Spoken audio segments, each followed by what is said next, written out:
Okay, I think maybe we could already start. I'm sure other people might join, but at the moment we can already start. Tina, am I right? Or shall I wait a little bit more? Yeah? We can start, sorry. We can already start, okay, good. So I'm going to first say a few words, tell everybody who we have with us today. So first of all, welcome to our Tuesday discussions. We're going to use English all the time, as you were already informed.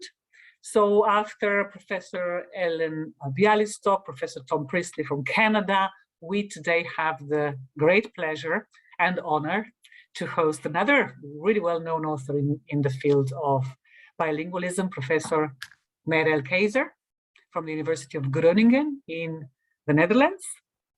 And Professor, well, you are the professor of English, linguistics and English as a second language, and also a Rosalind Franklin Research Fellow. That's what we could read also on your on the internet. You're also a member of the National Young Academy of the Royal Dutch Academy of Arts and Sciences. I was quite impressed to see this too. That's quite, I'm sure this is quite a position to Thank you. Yeah. So you have also published extensively in the area of bilingualism, in bilingual processing, bilingualism and cognitive aging, also for first language attrition. And maybe for those who don't know what that is, I think it's really an interesting area of research. It's language attrition refers to a gradual loss or gradual decline of the first language as a consequence of being exposed to another language. And maybe I've said it really quickly now, but maybe there will be more also of this later on.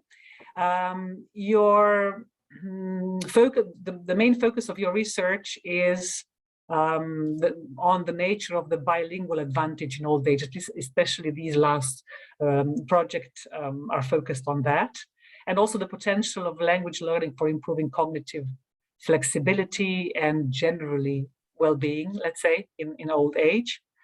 I think from my point of view, what makes this inquiry, let's say, so interesting and so compelling is that whatever you do has to be interdisciplinary.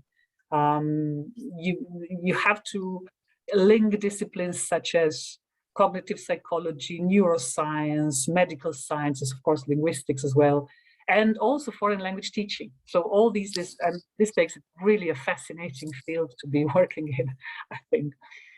So as I can see, you have been involved in many projects like this, fascinating projects. I really like this project, Language Learning Never Gets Old, foreign language learning as a tool to promote healthy aging. And there are more projects like that.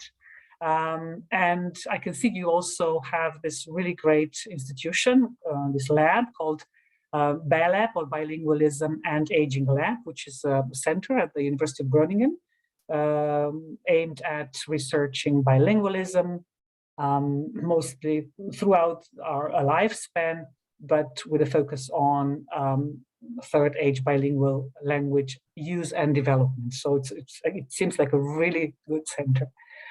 Yeah, I can say that the research focus and the area you're involved with sounds really exciting, really fascinating, exploring the potential of language learning for delaying cognitive impairment, Alzheimer. I mean, this, I think, it's a very fascinating and hopefully also promising line of inquiry for all of us who are getting older and older every year. So I'm really, really looking forward to this talk. I hope I managed to say a few important things, and I somehow said everything that was to say in terms of the main things you do. As our talks are divided, our sessions are divided into two parts. So the first part is the talk itself, and then there's usually a discussion following with questions. So that's all I had to say for now, and the Zoom is all yours.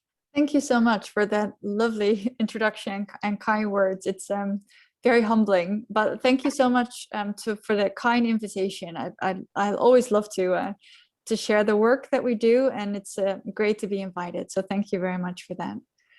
You've said a lot of the things that I'm about to say and share with you, so that's also nice. I would like to focus today on indeed how language learning can be a tool to promote healthy aging, talk a little bit about the work that we do within our lab, looking at the cognitive effects of late life language learning, but also the social, so the well-being effects, as you already referred to, and also the linguistic effects, because we tend to look at language learning as a tool in our study, so to see if it can be used as an intervention tool or almost like a therapy to promote healthy aging. But for the people who take part in the language course, they sign up for a reason. They want to have linguistic outcomes as well. So they want to become better at language learning. So I would like to touch upon all of those aspects today. And the way I would like to do that, I'm just trying to see, going to the next slide, there we go, is by, first of all, so I've divided the talk into different parts, and of course with, as you said, the questions and discussions at the end. But I would first of all like to share a little bit more about past work, our past work, but definitely also those of others who look at the intricate clustering of how individual bilingual experiences, how they tie in with cognition. I would also like to then move on to the relatively new, it's not so much new, but it's definitely an emerging field of third age language learning. And with third age, I'm not sure if you're all familiar with that term, but we denote the age after retirement. So depending a little bit on the context, but roughly from 65 to 85, thereabouts. So typically before the onset of age-associated illnesses. So it's like the golden age almost. So it's the fall of your life, third age. So you're free of work obligations, but at the same time not hindered so much by maybe illnesses or age-associated conditions. And picking up new things such as learning a new language. I would like to share some of the work as well. And then we've got some great PhDs that I will introduce to you by means of pictures in a little while. But their work on third age language learning and the effects I would like to share with you before we move on to the questions and discussion. So these are our students, our lovely PhD team. So they're here in spirit a little while. You can see their actual faces attached before I start sharing their projects as well. They're all been incredibly important for the work that has been going on within our lab. So I just wanted to give them credit where credit is due, and to start with these pictures. So moving on now with the first part and the bilingualism cognition, and I just heard some very impressive names of people, very humbling to be in that same role. So I'm sure you've already been discussing this quite a bit, the link between bilingualism and cognition. And also the intricate interplay between how all of this plays out, especially in older adulthood, because we know that cognition and bilingualism as a life experience is intricately linked with other experiences. And there's no stage in life where all of those experiences come together more than in older adulthood, because people have built up this lifetime of experiences. So it's sometimes difficult to tease apart effects that are due to other life experiences and effects that are due to multilingual life experiences. But we'll touch upon that as well. So I would like to start with some numbers, and just to give you a fair warning, these are not the most uplifting slides, but things will become better, hopefully, as the talk progresses. But we are all getting older, as you already mentioned earlier on as well. And the prognosis, these are specifically Dutch census data. But this is very much true for different parts of especially the Western world. So we're all getting older because of increased life expectancies, but we're not all aging as healthily. And those are sometimes worrying numbers. So from a couple of years ago to 2018 up to 2040, we can expect an increase of almost 100%, 96% of dementia cases. And also the fact that dementia-related deaths will overtake things like cardiovascular disease as the primary cause of death in the Western world. And this is hard sometimes to conceptualize. So how would dementia lead to dementia-related deaths? But this is typically so people decline, memory declines, and at a certain point up to the stage where people don't eat anymore. It's typically those are dementia-related deaths. And also something that's often overlooked is loneliness or feelings of perceived loneliness among older citizens and senior citizens. So this is all things to look into. Also in that same vein, I think before we get started, it's important to get some concepts introduced to you as well. What we try to do with our work as well is look into what the effects of learning a new language would be on, for instance, postulating or attenuating mild cognitive impairment. And it's not something that linguists are automatically familiar with, so I'd like to just briefly describe what that is. So as people age, normal aging, progression of, so you typically have, after a certain age, there's subjective cognitive decline. So people notice that the memory is not quite what it used to be, but there's no clinical diagnosis at that stage yet. So this is just a normal aging process. And at a certain point, you seem to cross the line towards objective cognitive decline. So that's actually measurable. And this is sometimes also referred to as mild cognitive impairment. It's sometimes a precursor stage of dementias or Alzheimer's disease, but it doesn't have to be. So it can also just be a stage in a person's life where there's a lot going on, and because of that, there's the cognitive performance is not what it used to be, but then they regress to after that period is over, they go back to normal functioning.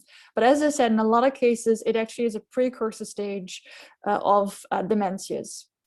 The characteristic is that it might affect, then it's objectively measurable as well, but it doesn't affect people's daily routines. So there's preserved daily activities. They can still go about their daily lives. What it is associated with, and you can maybe imaginatively so, is mood problems. So people who experience mild cognitive impairment also typically experience mood problems. And this is also what the next slide is about. So we already said loneliness is quite a prevalent problem among older adults. And that also means that sometimes you cross the stage where it's not just mood problems, but there's actually a late life depression or LLD diagnosis. And this is sometimes questioned to be maybe also like a precursor stage of dementia, because there's quite a high prevalence of older adults who suffer from late life depression. And even after treatment, so after they've been undiagnosed, let's say, so after remission, there's typically still persisting cognitive impairments. So that's why people often associate it with a precursor stage of dementia as well. And the good thing now, from at this point onwards, we're going to be more positive, hopefully as well. So the good thing is that cognitive training does seem to work in this stage. So both for mild cognitive impairment and also for people suffering from late life depression. And I'll come back to that later on as well. But I think for now, what would be nice to also introduce is all of these different life experiences that lead to cognitive reserve. And cognitive reserve is quite an important construct in our work, and in the sense that cognitive reserve is some people, let's say, are more affected by means of brain deterioration compared to others. And I've got a nice figure to show that in a little while as well. But in the face of the same brain deterioration, some people cognitively perform at the same level as they always used to, while others are clearly affected by it. So they're crossing the stage towards the objective, measurable cognitive decline. And there's a lot of life experiences that people bring with them to older adulthood that can lead to cognitive reserve, or that can help boost or build cognitive reserve, such as playing a musical instrument has been related to cognitive reserve, but also being physically active, and even seemingly trivial or minor things like regularly engaging in meaningful discussions has also been related to cognitive reserve.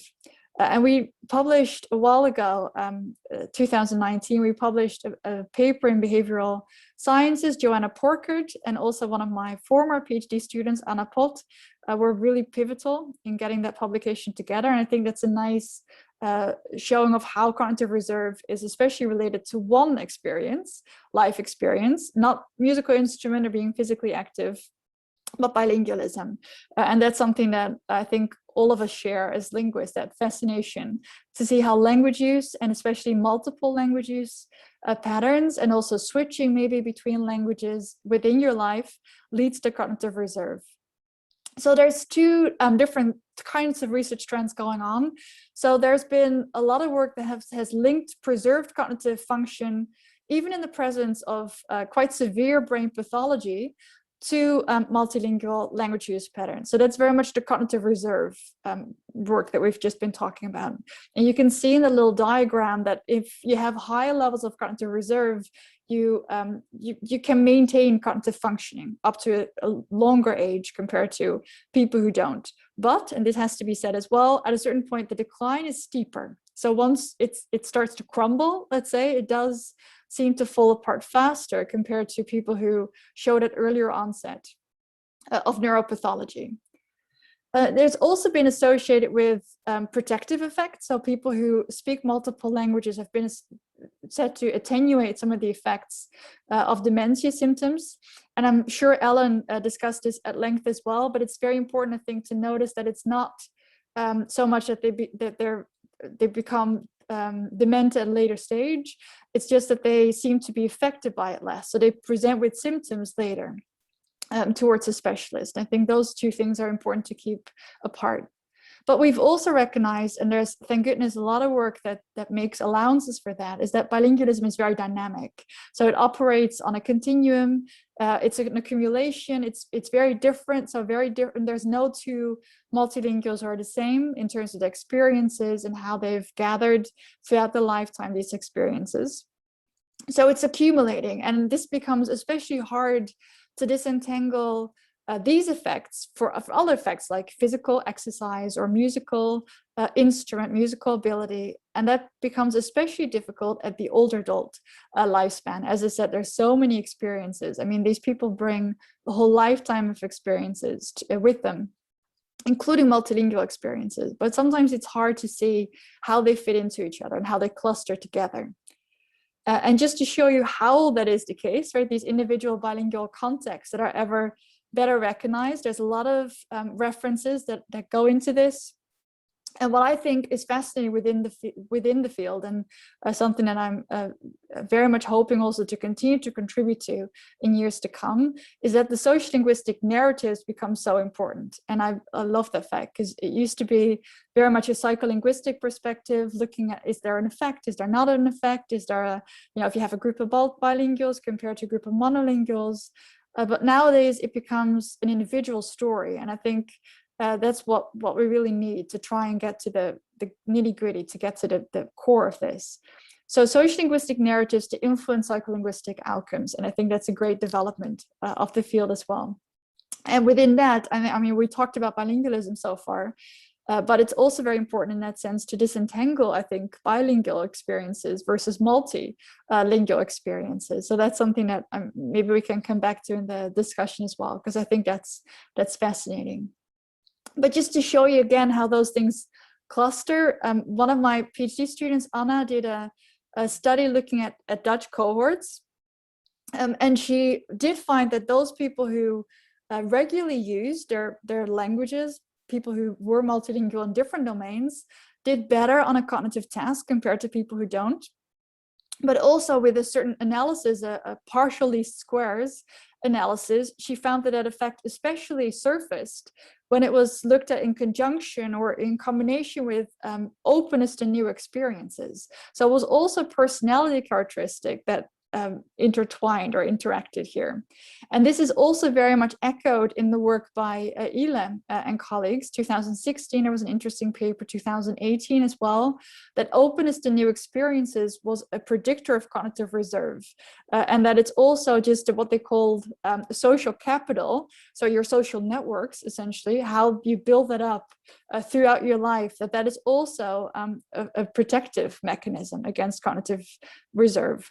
And of course, you could say that it's interesting to combine the two, because people who are multilingual might well speak multiple languages with different people. So they will have more elaborate social networks, which could also protect them against some of these age-associated illnesses. So that's a lot to be said about, I mean, the things that we've discussed so far are really people who already are multilingual, so who have these bilingual or multilingual experiences throughout their lives, these life experiences. But what we thought would also be interesting to look at, and thank goodness a lot of people with us as well, is look at people who don't have that fortunate, I guess, background. So people who don't have experiences with multiple languages, but who are reaching a certain age, so 65. So what does third age language learning do? Can you approximate some of these effects that we see in people who bring with them a lifetime of multilingual experiences? So I would now like to move over to that kind of, as I said, emerging, relatively new field of third age language learning. And it is relatively new because the studies are quite scarce. But overall, the studies that we do have at the moment, they do seem to show lasting improvements in attention in healthy older adults. So these are people who, after a certain age, started to learn a new language and what the effects of that language learning experience was. We also see some evidence for improved global cognitive functioning in MCI patients. So these are people who are already past the stage of subjective memory decline, as we saw earlier on, and who are now actually measurable objective cognitive decline, but they seem to improve as a function of language learning. And also, this is Simone Fenninger's work, which, I mean, this is 2018, a relatively older paper, but there's some really interesting work that come out of her lab in now Zurich, but going into Salzburg as well. And I think those are, so she found increased feelings of well-being, of self-confidence, of perceived autonomy on the part of the older adults who learn a new language. But, you know, against the backdrop of all of this, a lot more work is needed, looking at the linguistic, at the cognitive, at the social, affective effects of late life language learning. There are a number of reviews, so I've put the references there in case you're interested. And one of those reviews that we did 2 years ago by now, we saw that it's so varied. So this, at that point in time, there were 8 studies looking into the effects of third age language learning. There's now 1 or 2 more, actually, since 2019, especially Simone Fenninger, who's worked on this quite a bit. But this is just to show you how varied and how hard to compare these studies are, because they really ranged from almost case studies, people who were like 9 people, up to 160 participants who had a mean age of anywhere between 68 and 70, but the range of ages was actually a lot faster. And there's different language constellations as well. So in a lot of studies, they taught the participants English, but sometimes also minority languages like Spanish people learning Basque, and sometimes even Latin. So which is interesting because they have different demands, maybe a motivation. It's also, this is interesting from a language teaching perspective, they had very different teaching methods and not a lot of allowance for that either. So there was hardly ever the case that people really looked into, well, you know, what do older adults who learn a new language need in terms of language learning needs? Because there's not a lot of work on that, obviously. So the classroom setup was very different. Typically, they had very different ways of teaching older adults a new language, and also very different in terms of intensity. So there were some studies that really only had a 1 week, very intensive course. There's other people who taught a new language for 8 months. And also were very different ways of assessing the outcomes. Often there were no language outcomes at all being measured. Sometimes there were a C-test that you may be familiar with, like a closed gap kind of exercise, and a grammaticality judgment task. And interestingly as well, there were sometimes no measures of well-being. Sometimes there were also typically like quality of life. So how would you assess your quality of life before and also after the language training? And finally, there were some cognitive tasks as well. So hard to say because there's no overlap in cognitive tasks. All these 8 studies, they employ different cognitive measures, and that makes it hard to compare across the board. So again, you know, a call for more research would be good. And also a call for more integrative approaches. So including both language assessment and socio-affective measures, as well as cognitive tasks, just to get that full picture of what's going on in the older adult lifespan when you learn a new language. So what I would now like to do, if you can agree with me, is the ongoing work. So the effects that the studies that we're doing within our lab, and also show you some preliminary sometimes results. So it's really new, very new. Some analyses were only done last week. So you're hearing it first almost, which might be cool. But we first of all have a project which we call Bilingual Lifelines. And this has been The interdisciplinarity was mentioned earlier on very kindly in the introduction. So we're working together with the University Hospital, and they've set up a cohort study, which they call Lifelines. It's in the north of the Netherlands, so 10% of the entire northern Dutch population takes part, approximating like 260,000 participants, among which many older adults, about 12,500. So those are the kind of numbers that we don't normally reach in language research. So we thought we would add to that cohort study, because what they do is every 1.5 years they ask things. They send out questionnaires, and it's also a biobank. So every 5 years, urine and blood samples are being collected, which is something that we're not interested in, that DNA aspect. What they want to see is how does the environment lead to healthy aging? So they look at different generations, and they will follow them for 30 years, actually, as part of Lifelines. So we used the Lifelines infrastructure, and we asked 3 questions, essentially. So the first is, we wanted to see in this very varied population, quite a multilingual population as well, because the Northern Netherlands, there's Friesland, which you might not be familiar with.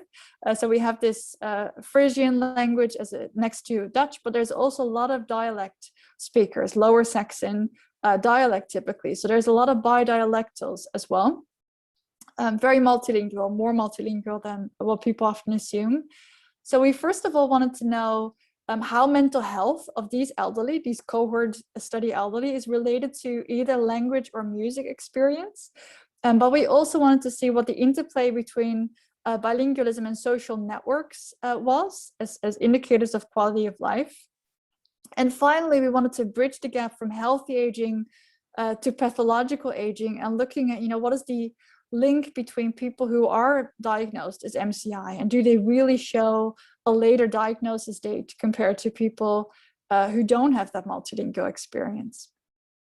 So far we already have one preliminary outcome, namely of the first research question, which is how mental health and also cognitive health, so it's a very general concept, well-being and also cognition, is related to their language or music experience.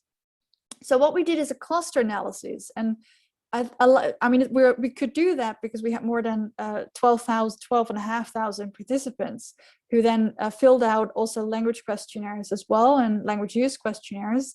And on the basis of their answers, we could group them naturalistically, not on the basis of our self-imposed criteria, but they naturalistically fell into 4 clusters. So one group was a group who had a music experience and multilingual experiences. There was also a group with only music experiences, but no multilingual experiences. One that with multilingual, but no music. And then there was a 4th category of people who had none of these. So they hadn't built up throughout their lives, no multilingual experiences, but also no musical instruments. So they couldn't play a musical instrument or sang, nothing of the sort. And what we found, we did a number of tests, but mostly a cognitive flexibility task by means of the rough figural test, which I'm not sure if you know that test, but you see dots and you have to connect them in as many different patterns as you can. And we also did the PANAS, the positive and negative effect scale. So they gave a couple of adjectives, some are positive, some are negative, and people are asked to indicate to what extent they can relate to those adjectives, essentially. So what we found is if people have both, which is why we said more is better, but some is better than none as a working title. So people who had both musical and multilingual life experiences, they outperformed, clearly outperformed. So they were the ones who did a lot better on the cognitive flexibility task and also had more positive effects. So they did greater well-being levels, essentially, compared to people with none of these experiences or people who had only one of them. But interestingly, there was no clear difference between music or multilingual experiences overall. So people who had those were still better off than people who had none. And you can say, well, maybe it's also a confound, but we did control for age to start with, but also educational level and socioeconomic status, income specifically. And even if we control for that, those who had no experience were worse off. So had the lowest level of cognitive flexibility and they had the greatest levels of negative effect. So they lowest levels of quality of life, you can say. Interestingly, and we find this hard to interpret, maybe you can shed light on this, who knows, but the music experience group, as opposed to the multilingual group, had greater positive effect, but also greater negative effect. So they seem to just experience that whole range of emotions. Maybe it's because they're more creative, and somehow we've been trying to rack our brains as to why we found these effects. But as and maybe also we thought, well, music is something that you typically choose to do, in the sense that you're not born with a musical instrument, but a multilingual environment is something that you don't typically choose as a life experience. You're born into a bilingual environment or you're not, which might also have something to do there. But you know, we can discuss that later on, perhaps. So moving away from that bilingual lifeline study, the epidemiological study, we also have a number of language learning intervention studies, as I was referring to earlier on as well. So trying to look at whether this can be like a therapy. Can you have a bilingual therapy group? Is that even possible? So we have different research questions. And the first is, does learning a language after the age of 65, does that induce similar effects compared to lifelong bilingualism, I suppose, effects on cognition, on well-being, and is that different from learning something else, like say learning how to play the guitar or learning how to do crossword puzzles or another kind of intervention? We also wanted to know, you know, what is the learning needs in general? Because we're looking into these effects, but do we maybe skip a couple of steps, right? So do we want to, because we don't know, there's no applied linguistics work generally that looks at third age language learning and how languages are best offered and taught to older adults. So we also wanted to know more about the language learning needs of older adults and their preferences. And finally, we want to also transcend from healthy aging to those who actually report mental problems, cognitive aging problems as well. So people who are MCI patients or people with late life depression. So our study designs, they're slightly different, but they all follow the same path. So all our participants who indicate an interest enter pre-screening, and to be included, they have to be between 65 and 85 years old, and they're functionally monolingual. And this interesting environment in the Netherlands, and I'm very curious to see how it compares to Slovenia, because there are a lot of people still who in their daily lives only use Dutch. And I think a lot of people think that we all speak English really well, and the younger generation, but there's quite a lot of older people who don't speak a word of English. So they had very basic English skills. And also they cannot really have any musical skills either, because we're trying to get them as clean as possible almost. Then they enter a pre-test, lots of questionnaires and neuropsychological tests, such as the color shape switching task, which is a cognitive flexibility task, but there's a number of other cognitive flexibility tasks as well. Happy to share more if you want to know more. Then they enter an intervention. So they're this is a randomized controlled trial, which we looked at for the medical colleagues with help on that kind of thing. So they enter an intervention and they're randomly assigned to a different condition. And I'll share more about the conditions later on. For 3 months, they then do this, a course in intervention, and they're randomly assigned to a reduced bias. So they cannot pick to go to the language course or to something else. And then there's a post test as well, and typically also a delayed post test. So we want to see, after the intervention, doing the same thing as in the pre-test, did they improve, or did they maybe maintain the same cognitive level, or did they deteriorate? And because we're interested in knowing that. So moving into the specific studies, then there's different projects. This is Saskia Nijmeijer. She almost finished. She had a small extension because of COVID, but she's writing up the last papers. And there's a relatively new paper out that looks into the protocol of her work. So I've given you the reference there. She looks through behavioral measures, but also EEG and FNIRS, and three conditions she has. So she has a language learning condition, again, randomized controlled, so they don't pick which condition they're assigned to. But those are, it's really communicative English language course focusing on speaking and listening skills for 3 months. Then she also has a music training group. So these people learn how to play the guitar. I've got a couple of guitars in the back there because we still have some from, there's an intervention group that's currently ongoing. And then we have, so that's our, what we call active control group. We tend to think, and our hypothesis is that the language learning condition will outperform in the end. That was our hypothesis, and I'll come back to the preliminary results later on, because it's something that it's highly complex, just as learning how to play the guitar, but it's something that you've done before. So if you learn a new language, it enters into competition with already existing languages, and that cognitive flexibility to keep those languages apart is what we think will lead to enhanced performance compared to the other conditions.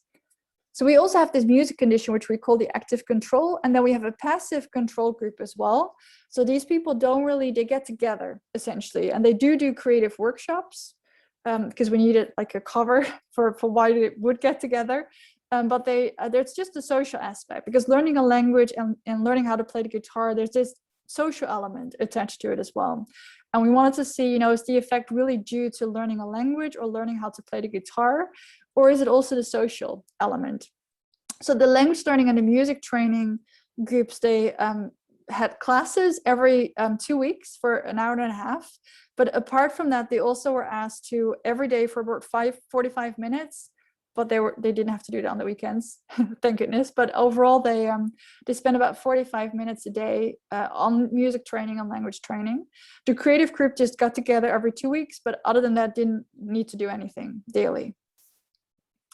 So then on to the preliminary outcomes. We haven't analyzed the socio-affective outcomes yet, so the well-being levels, but we focus on the cognitive flexibility task that we had as part of the test battery. And over the course of the 3 months, the passive control group, so the creative workshop group, they deteriorated, which is not unexpected. I mean, 3 months can be a long period if you're older, so between the age of 65.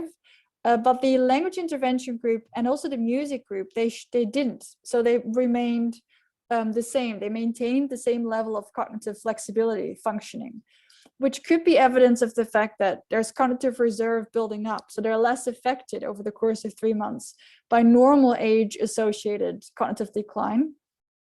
Interestingly, as opposed to what we, I wouldn't say hoped, but what we hypothesized, is there was no difference between the music and the language intervention group. So those who learned how to play the guitar or those who learned English did as well, better compared to the other condition, but there wasn't a difference between them. And what we also found, and this was hard for our design, is that COVID obviously played a huge role. So halfway through the study, we had to move entirely online, which meant that there were some people who started the intervention in the middle of the lockdown, and they showed lower levels of well-being also at the end, because they started at a certain point when it was just into the lockdown. After 3 months into the lockdown, they felt worse, which we like to think is not due to our courses, but due to the general situation. And this is something that we're, through the linguistic analyses and the statistical analyses, have to figure out a way of dealing with that, because it does color the results, if you will. So just to also give you a brief overview of the other project that we've got going on, Mara's project is looking into language learning, but looking into the method, so the teaching method, and what would be the best teaching method for older adults. Is it mostly implicit language learning, no grammatical rules and no word lists?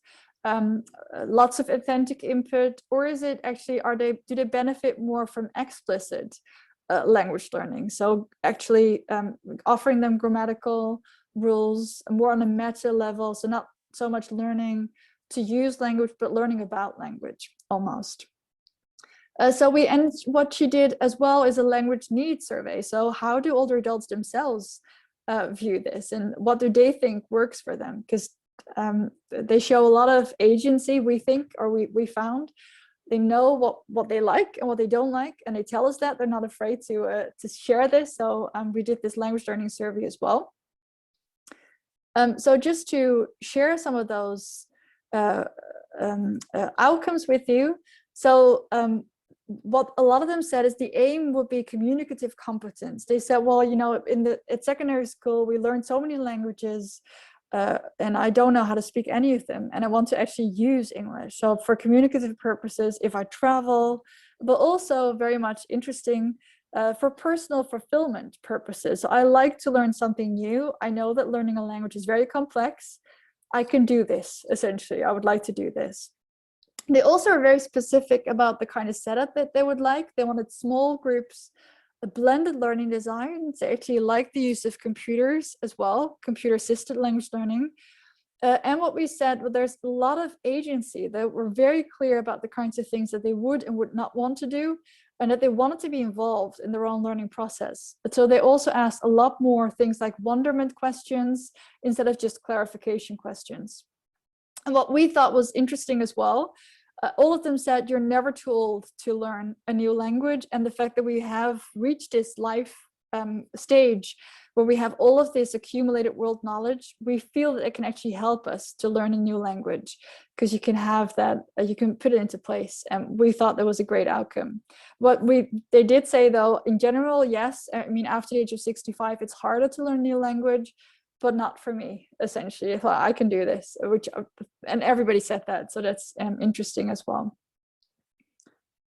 And finally, as a last project, this is our ongoing project still, Cockflex project that looks at also behavior and looking at pupillometry data, so looking at the pupil size.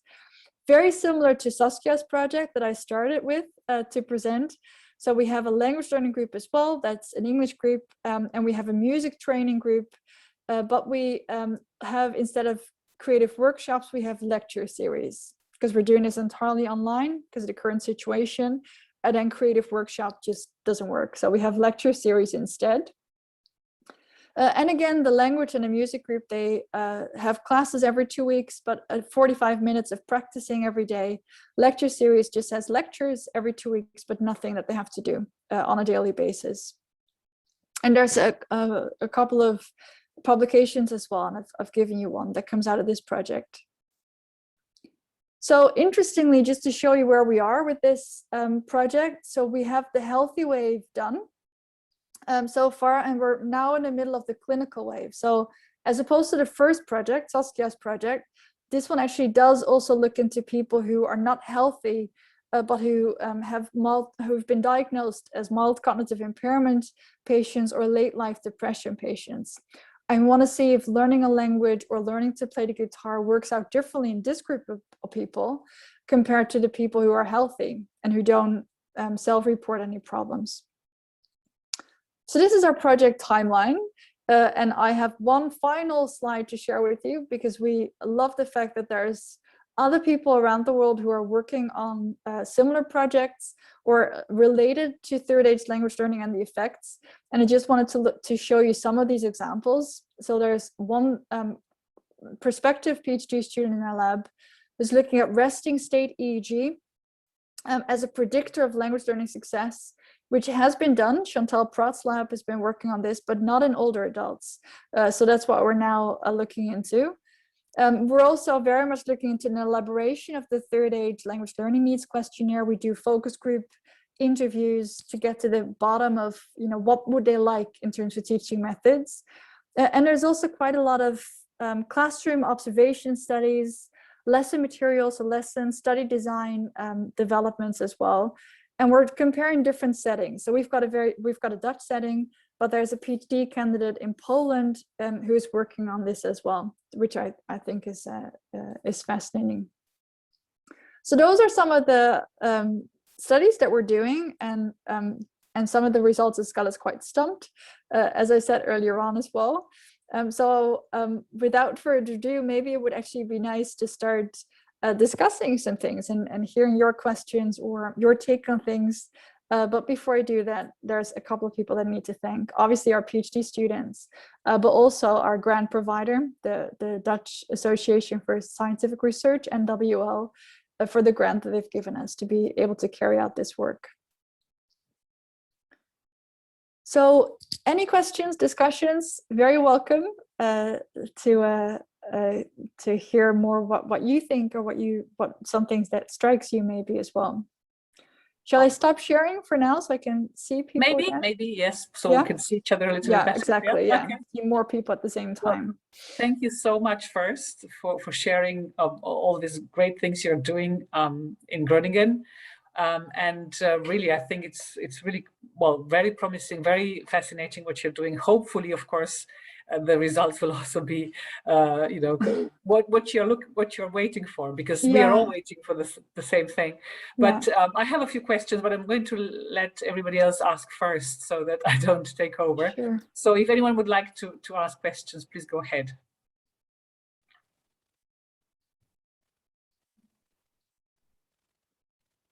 Yeah, okay.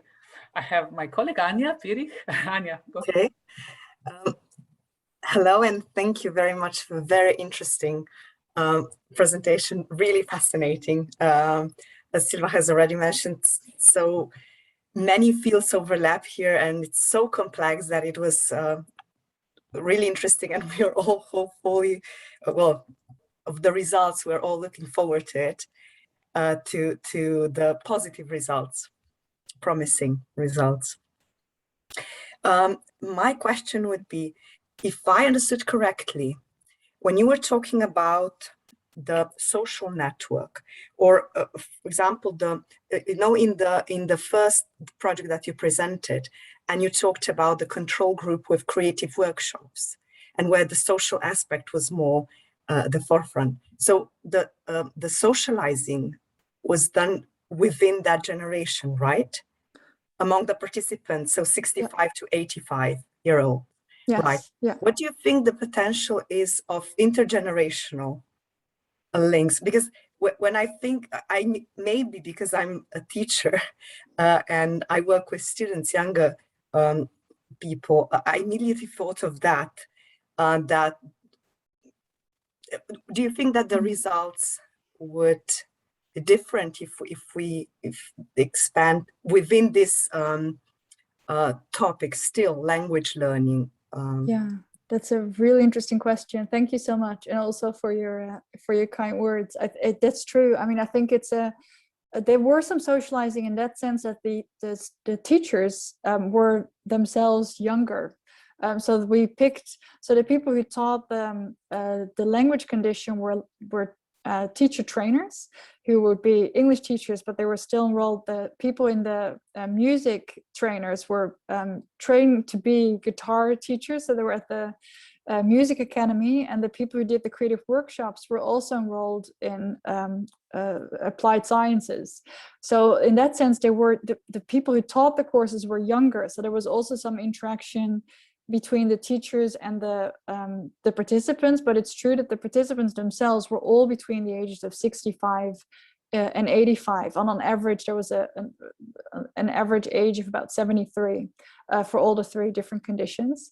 And I think it's really interesting to think, you know, how would this relate if there were different generations involved? I don't know. So it's very much an open question, but it would be interesting to see how that's differentially affected, I think, by either language learning groups, if the people communicate, like a language cafe kind of setting where there's different generations involved, and how that would impact on what you see, or if you make music in a group that also includes younger participants, and the same thing with creative workshop people. And I think in general, people do say that they like, so the language learning needs, for instance, we also asked them about the age in general, about the people who were in the group, and they would like to be in the group with people who are at the same age or younger. So none of them said older, which we thought was also interesting. So none of them said, you know, we'd like to be in a group that also includes older people than what I am. So maybe that's also revealing, in the sense that this intergenerational networking could lead to really interesting results, but it's not something that we included as part of our design. It's, yeah, interesting. Future work, I guess. Yes, another line. Yeah, exactly. Yeah, another add-on study. Yeah. All right. Thank you. Thank you. Yeah, it was interesting to see also the pictures you showed with, of course, people all the resources for language learning. Usually we have young people or, but here you actually have also people who are representative of the group they should be representing. And and actually I would like to go back to that too, because you mentioned also, of course, the pedagogy, the teaching methods have to follow all this, all the results we're seeing. And I don't know what the situation is in the Netherlands. In Slovenia, we have really few sources for teaching third age learners foreign languages. I was involved in a student project, in which students designed an online course for third age learners. And in fact, I was going to ask you this, because you mentioned, of course, we're talking about communicative competence, and we all want them to be able to communicate.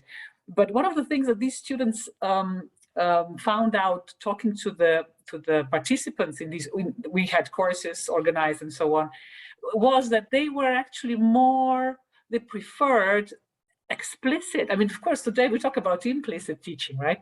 But these learners, they were not very comfortable with implicit teaching, especially, or let's say not completely comfortable, because some of the things they wanted to have explained, have explicitly. On the other hand, of course, they also liked maybe a kind of methodology which would be more appropriate for young learners. So implicit in that sense. So a combination. So what do you think? I mean, how does the pedagogy fall? I mean, what kind of pedagogy should we be looking for? Or is there, let's say, maybe more to it than just, saying, yeah, we have to aim at communicative competence, which is something, of course, we would all imagine would do. So what's your reaction to that? Yeah, that's absolutely. That's really interesting. And I think there's more and more people who reach a certain age and they want to still do something, and language learning seems to be a very popular pastime, like a hobby or a course to pick up. So I think in future years, it will only increase this need of needing to know what would be effective, what would work for older adults. And in that sense, I think, the setting, as you already said, it's so it seems very contradictory. On the one hand, they want this explicit attention. At the same time, they want to be able to communicate. And I think in that sense, there's a huge difference there in setting. And so what, Mara, so we're in this revision stage of the language learning needs questionnaire in a modern language journal. So hopefully it will come out soon. But one of the things that what was found there is that what they report and effectiveness don't always align. So we have these effect studies that show what works in terms of implicit teaching seemingly, and then there's people at the same time say, well, that's fine, but I also want these word lists, and I want to have the idea of and I think one of the things that is recommended, and what Mara also recommends on the basis of this, is that any third age language learning course would have to start with like a brief needs analysis, just their own expectations, goals, and because they have these clear ideas and preferences and needs, but it's very different per setting, but also for individuals in a course. And just to be able to address that and to speak to the agency that they show. Much more than in much of the work that we do, I also work in applied linguistics, secondary schools typically. So the average 13-year-old has no idea what they would like as a language teaching method. Just they get whatever they're being offered, and they're fine with that because that's apparently the default. But the older adults, they don't do that. And if they don't like something, then they drop out. There's a lot of attrition rates in our. That's actually one of the downsides, I think, of working with our older adults, is that when they don't like something, they don't have to do it, and they don't do it, and then they say, well, this is not something that I want to do anymore, or it's raining today, so I'm not coming in, right? So they'll but I think it also very speaks to the agency of if they don't like it, then they're not doing it. And I think for any kind of pedagogy, we can look into effects, but we definitely have to take their preferences into account as well, because otherwise they just won't do it. And they have every right not to do it. They've reached that lifespan where we can learn a lot from their experiences. And it's very also contradictory in the sense that a lot of people indicate that they don't want, or past work has indicated no timed or pressure or no tests And then older adults for our study say, well, we'd like to do a test because we want to know where we are in the learning process. So again, it seems very contradictory. So again, that underscores, I think, the need for this preference questionnaire to begin with, or like a survey or interview. Yeah, and maybe also their own language experiences when they were students, and they feel comfortable with explicit, rule-governed explanations and grammar translation type methods. Exactly. So because we started like this in this online course, we started by going communicative and implicit, but then we saw that we had to go back and explain, as you said, as you mentioned, first have a dictionary. That was something absolutely necessary. Yeah. And also when you mentioned that adult learners, third age learners, they don't have to be there. That's their motivation is different. One of the students who had a course with a group of participants, she said she was very frustrated at the beginning because they were not very serious, she thought, about, but then they calmed her down. They said, well, don't worry, you don't have to worry about this. So they were the ones, trying to comfort her. Saying, because we love it here, we enjoy it, but we don't have to meet performance objectives. I mean, we don't have to do this. We do the things that that we enjoy. So they really like the course, but they sometimes just couldn't come because of some health-related reasons, or so in a way, these are things that we don't normally have to take into account with younger learners. So. Yeah, exactly. Yeah, and it's also, there's a colleague, and I forgot her name, to be honest, but who's working on the effects of third age language learning in Japan, English language learning. And I think it's interesting because she also said there's no way for them to, communicative competence may be a goal, but it's not at the same time, because they can't communicate. There's no way that they can communicate. They can use the language other than the language courses, and they still like to do it. So it doesn't have to be a goal in its own right. It can also be just the activity of learning a language and the self-fulfillment that people get out of it, and that then adds to their quality of life. So yes, it's more than just learning a language. Yeah, exactly. And as you mentioned before, you asked, us if Slovenia is maybe better than the Netherlands. Well, this is really unusual because we consider the Netherlands, the Dutch, to be absolutely much better than we are, and I think maybe the situation is in a way similar. We also have older people, a lot of monolinguals. With the young generation, of course, they are mostly bilinguals in terms of English being the second language. But I'm sure it's much better in the Netherlands than in Slovenia. But it's still, we were worried about that, and we got a lot of comments from reviewers who looked at the proposal initially, said, well, you cannot find older adults who are functionally monolingual. And it's true that a lot of the exclusions of people that we cannot include are already too good at English, so they do have a fair point in that sense. But we do still have large numbers of people also who really don't. So if you ask them what's your favorite color, they'll not respond because they have no idea what you just asked them. And I think there's a misconception as in general about older adults in the Netherlands and what they can do, that everybody speaks English, because that's not the case. Because we were thinking so hard about what language do we want to teach. And again, we did a needs questionnaire, and then people said English. I want to learn how to use English better because I can look at television shows or more than I currently can. So we have English as a language, but it took a while to think about, what would be, we thought, could we consider Spanish or a Scandinavian language at a certain point as well. And then we ended up with English, conventional choice. I have another question related to this, maybe. I can't remember now where exactly I read this, but I think there was some research into the level of bilingualism. In the level of knowledge of the other language, second language. And I think I remember, reading that all the cognitive benefits, let's say, are mostly related to true bilingualism, in the sense that it's not enough to just know a few words or communicate. So very basic having basic communication in a second language. You need to actually really be bilingual in the sense that you use both languages really well. So did you have any Yeah, how does that relate to the work that we do, I guess, Yeah. right? Yeah, so it's true. I mean, they don't reach, we do look into the language outcomes as well. So we do see if there's improvement. And in some cases, actually, there is none. So they don't, if you look at before and after, we do like an IELTS test of speaking, IELTS-oriented constructed test. And sometimes there is no improvement. But then we do still see the maintenance on the cognitive level. So I think that's also interesting. Yeah, so and I think there's also at the same time work by Judy Kroll and Kinsey Bice, who looked at especially the early stages of second language acquisition. And if you do, even if you don't reach very proficient levels, but if you are working on this for about 45 minutes a day, you have to suppress, which I mean, first language attrition, I guess, but you have to suppress quite strongly your first language, and otherwise it gets interfered, you get interferences all the time.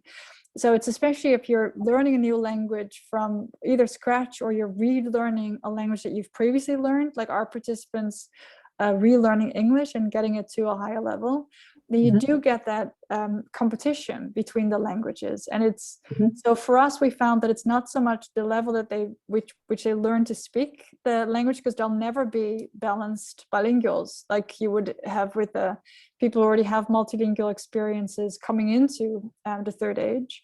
So they won't reach that. But what they do get is that competition effect and learning something complex. So there's quite a lot of work on cognitive aging and healthy aging that shows that the more complex something is that you learn in older adulthood, the greater the effects are. And I think, you know, as linguists, we can all relate that there's probably nothing more complex than learning a new language.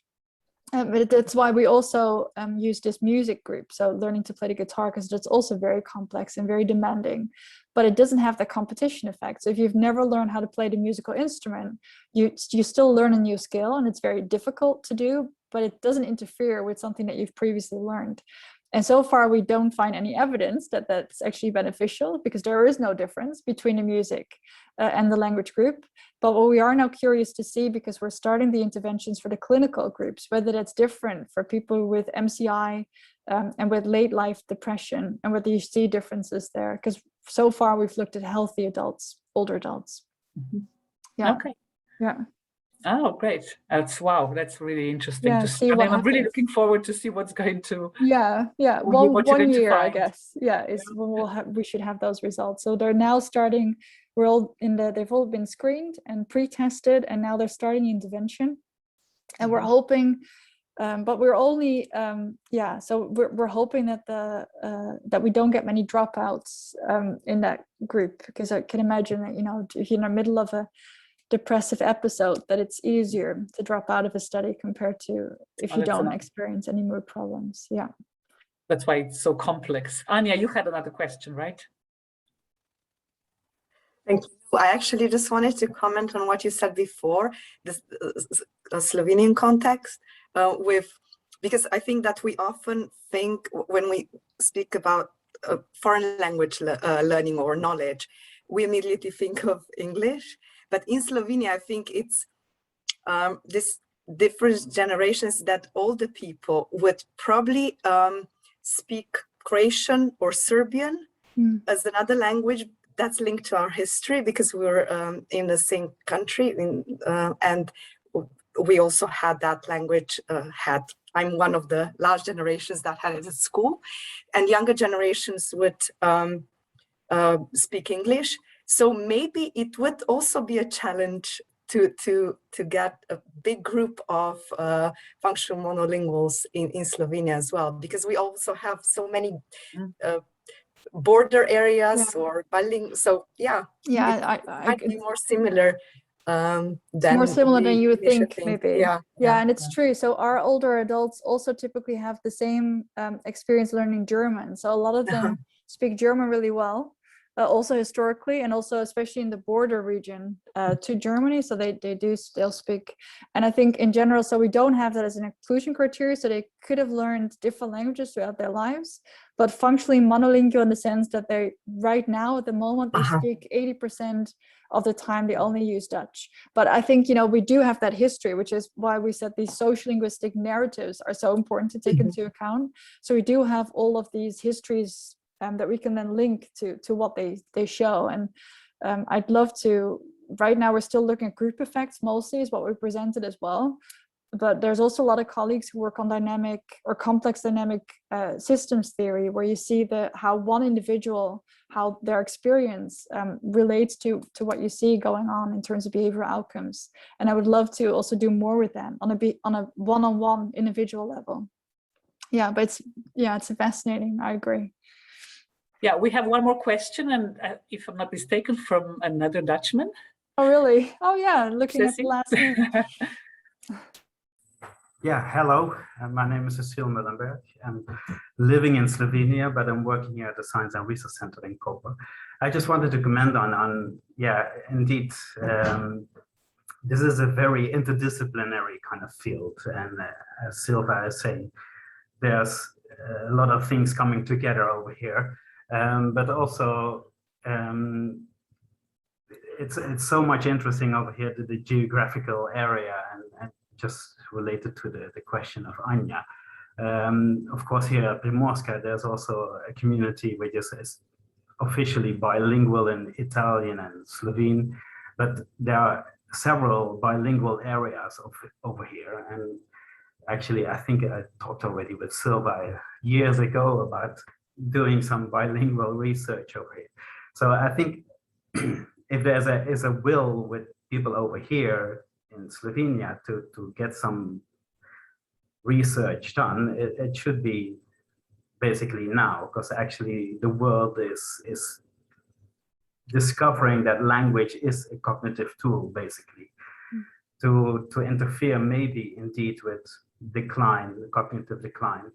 And I think Slovenia is lacking a little bit behind this kind of attention and also this kind of neurocognitive kind of research, which is very interesting. So Silva, let's get going. Let's do something over here, because we, of course, Merel is an expert over here, and I think she can direct us in some good directions for some future research. This is actually what I was trying to do already for a couple of years, but I never managed to get some research funding for this. Yeah, that's so interesting now. And I think, if we use similar tests across different contexts, so we use the same kind of neuropsychological and well-being, so the more the socio-cognitive and also affect scales, I think it will be, that's why I love so much about the work that's being done in Poland at the moment. It's comparable in the sense that the test battery is the same. But then it's very different context. And I agree that I think that will shed a lot more light on what's going on and the importance of the setting as well, where a person lives, and apart from motivation, which might also come into play. But yeah, maybe related to this, I mean, I could see that you mentioned all these fields, medical studies and neuroscience. How much, I mean, I'm sure there is a lot of interest also coming from that direction. I mean, what's your experience? Yeah, so we're working, so a lot of the people we recruit via the hospital, so through the clinical, through the clinics essentially. So there's neuropsychiatry and geriatrics that we work together with quite closely to get their participants, because they are interested. And I think it's been a long way coming to see how the humanities can contribute to some of these societal goals, I guess. And aging is one of the focal areas of research within Groningen. Has identified a number of research focus areas, and energy being one of them, but also aging. And so there's a lot of funding opportunities within, if you have an aging proposal, and we try to jump on that essentially and work together. And now we do get a lot of people who say, also the university hospital and specialist doctors who say, well, we typically don't take the multilingual background sometimes into consideration. It's slightly different. So when they're being tested, for instance, for MCI, actually, so the cognitive tests that are being used, they do that typically in Dutch. And it could be that a person is a Frisian L1 speaker who, especially after a certain age, would like to and becomes more and more preoccupied with that first language, or reverse back to that language. And if you're then being tested in your language that is not your preferred language at the moment, they can actually have clinical consequences beyond. So I think there's a lot more interest in multilingualism and what language can and how important that is as a identity tool, also for diagnostic purposes. So we do, thank goodness, get a lot of the doctors on board as well, and that they're interested in collaborating. And the same thing with Lifelines. I mean, it's really set up as a healthy aging study. Language was not part of their questionnaires. So they had no questionnaires about multilingual language use. So we added that. And initially it cost us a lot of money, because if you want to do an add-on study, it costs you money. But then they said, well, you know, we're going to refund you if we can do this every year and a half. We can send out these questionnaires, and we can use the questionnaires that our group developed. So that's nice. So yeah, I do see that development going on more and more, that the humanities are hopefully getting the recognition that this is something that you can't just throw out as a factor not to take into consideration. Yeah. So what do you see in the future? I mean, I know you've already said a few things, and yeah, you know, but still, where do you think this is all going? I mean, which areas, let's say, are going to be more foregrounded? Yeah, so I like to think, I don't know. So it's in terms of future research, what I'm personally really interested in, and what I see in the hospital as well, is quality of life and preventative healthcare, and not so much, because a lot of our health system, and I'm sure it's the same where you are, but it's essentially sick care. It's not healthcare, right? It's doing something with people who are already at a certain stage, so who are either cognitively impaired or and what you see often is that the homes for elderly or seniors, they're almost like, it's very clinical. So it feels like hospitals, and they're being cared for, but they don't. So there are now a couple of facilities, and actually another member of the Young Academy is working on different environments for, so they think like farms or environments where there's small group care for people with dementias and Alzheimer's disease. And language is actually an important part of that as well. So how the interaction that's going on between a caregiver and a patient, or and in what language would a person prefer to be talked to. And I hope that sort of integrative approach, where there's different, there's attention for different kinds of living situations, where language is also an important part of the identity, and healthy aging and playing such an important role in that. So I hope that that's also going to take off, or becomes more pronounced in the future. Because what you often see in those kind of facilities, and we talked about dementia-related deaths in the beginning. So people in those facilities, they typically, they have dementia, they have Alzheimer's, but they're healthy, quite high quality of life. And then they catch something like a pneumonia or a cold, and they pass away in a week. But it's a very different situation than if you have a person who has this long degenerative disease that's in a very clinical setting, that's going on for a couple of years, as opposed to so it's focusing on what you can do, rather than I guess more of a challenges rather than a deficit perspective on aging, and also the role that language plays within such a perspective. I hope that in the future we get more of a focal area in that sense. Yeah, that's what I hope. I mean, it's sort of hopes, and it's kind of predictions, I guess, but it's more hopeful rather than anything else. Well, I really hope that this is going to happen also in Slovenia. As Cecil said before, we still have a lot to do and open possibilities. I also hope that the European projects now, which are being announced shortly, I think I've heard somewhere that a big portion of interest will be dedicated to old age, and I think these areas will also come in. So it's, I think, really a good idea to keep our eyes open and find definitely opportunities like this. Yeah, but I mean, you are already doing great stuff, and I think if we start anything, we're going to draw on anything you do. Yeah, please come and find us. Yeah, come on, if you don't mind, we'll absolutely follow whatever you're doing and publishing. Please do. So thank you. So are there maybe any other questions? If not, I'm going to thank you again very much for this really inspiring and compelling presentation and talk, and also the discussion. We could go on for a long time talking about this. but I think you're doing great work, really, and I think this will be also an inspiration for us to start something and thank you. Yeah, and work in this area. And thanks again for the invitation. I very much enjoyed coming to talk to you. Thank you. Thank you. you. All the best. Yes, you as well. Have a lovely evening. You too, everyone. And also, I can see everybody's saying thank you also here in the chat. So thank you again from everyone. And hopefully we'll have more opportunities for discussions like Collaborations. that. Yeah, Collaborations. definitely. Yes. Thank you. Thank you. Bye. Goodbye. Good night, everyone. Bye. Bye. Night.